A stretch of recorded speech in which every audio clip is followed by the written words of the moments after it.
But welcome, and naturally I grabbed 2 glasses of champagne on the way. One for Delia, so she'll forgive me for being late. When I slip in through the side door of the church, my high heels scrape the ground and a horrid screech ensues. Suddenly, hundreds of eyes are on me. Christ. Someone blows their nose and the silence is broken. People go back to looking straight ahead. The church is a cavernous, monstrous space. Pews for days. I count 6 gruesome statues of Jesus, and then I spot the groom, Thomas, jittering by the altar. His hair is an interesting situation. So much gel, so slicked back he looks like he's just stepped out of the shower. He's dyed it, I think. It was light brown before, but now it's closer to blonde, brushed behind his ears and down to the nape of his neck.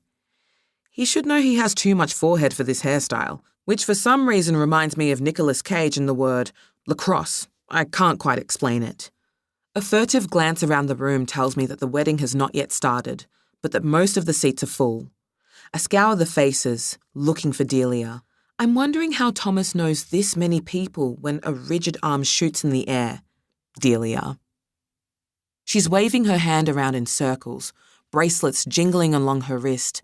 "Over here," she mouths. "Hurry up."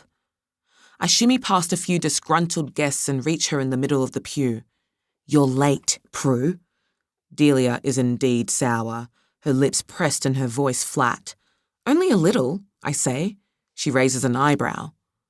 The first thing people ever notice about Delia are her eyebrows, sculpted with the sole intention of catching your attention.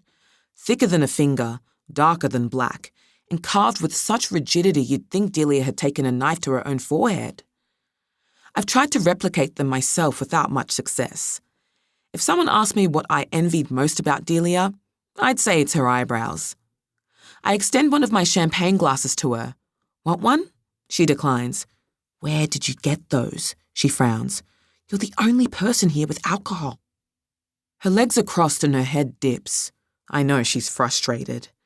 Maybe even a little exhausted.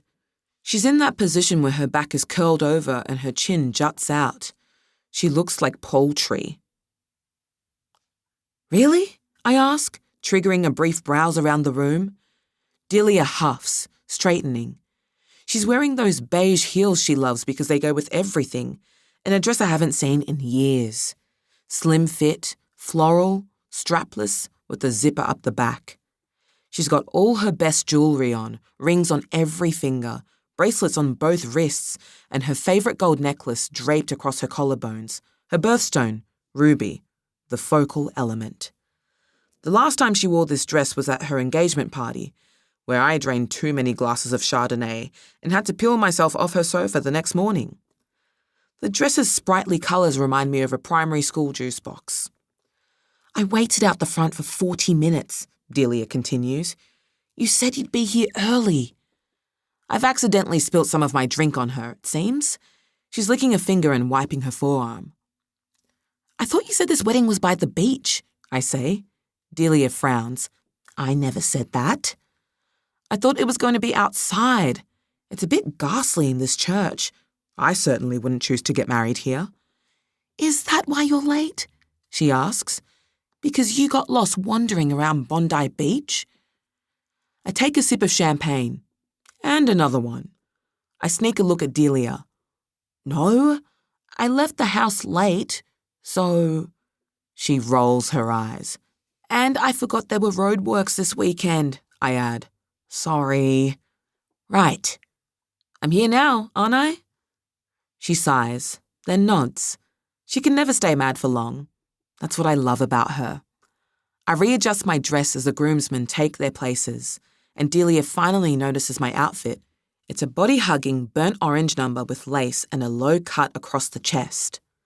The internet tells me that orange clothing contrasts well with blonde hair. Delia's eyes travel from my feet all the way up the dress, landing on the leather shoulder pads. They slide off my shoulders at any sudden movement. "It's designer," I say. Delia's face is unreadable. "There's time to take a photo, right?" I ask. "Hold these."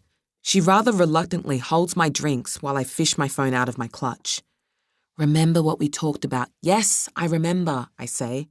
She looks at me. "I need to hear you say it."